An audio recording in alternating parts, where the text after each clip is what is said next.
Hi, this is John Wright from Simple Leadership Strategies, and in this 3-minute leadership message, I want to ask you your opinion on this simple concept. How clear are the people that report to you on what's expected of them? In 1999, First Break All the Rules came out. It was the first of many books from the Gallup organization that started the strengths revolution.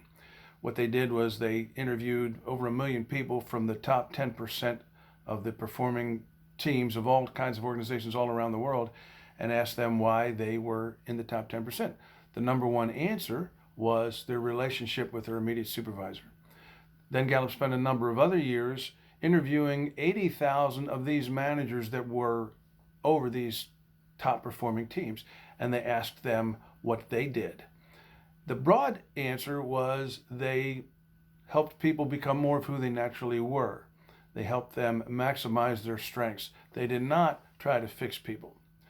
Then they went into a little bit more detail. They found out that there were actually 12 things that these world's greatest managers did differently, and they ranked them in order of importance. This is very critical. If you don't know this, then how can you be doing the most important thing according to 30 years of research Gallup? Here was the number one thing. I know what's expected of me at work. Now, how they rate that or measure that is 1 through 5, with 1 being I strongly disagree with this statement, and 5, I strongly agree with this statement, 4 being I slightly agree with the statement, 3, no opinion, 2, slightly disagree, and again, 1, strongly disagree. In our workshops, we ask people, do you think there's a difference between somebody answering a simple question, whether they agree strongly or whether they agree slightly? If you're married and you ask your spouse, am I a good partner? And they had this survey and they said, I agree slightly. Would you be satisfied with that answer? So what Gallup is asking us to do is to ask this question, and if it's not a 5, ask them, what does success look like? What do we have to do to move that from a 4 to a 5? But go back to the principle that we're talking about. Out of the 12 things that the world's greatest managers do, the most important one is to communicate clear expectations. And yet globally, 60% of people who answer that question only answer it with a 4. In other words, they only slightly agree. That's slightly agreeing with a pretty broad statement in the first place. Do you know what's expected? What does that even mean? Is expectations what it means to keep your job? Is meeting expectations what it takes to be promotable?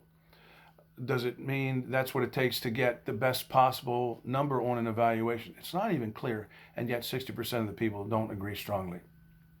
So if you want to be an exceptional manager, I'd suggest that you sit down with your people and you have this collaborative conversation. What does excellence look like? What are the 3 most important things that you do that we can measure? And since they can be measurable, what number is a C, what number is a B, and what number is an A? Now, if you ask them that, they might have one set and you might have another set of answers.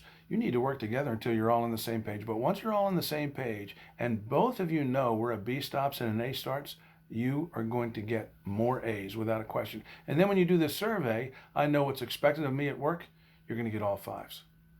Have a great week.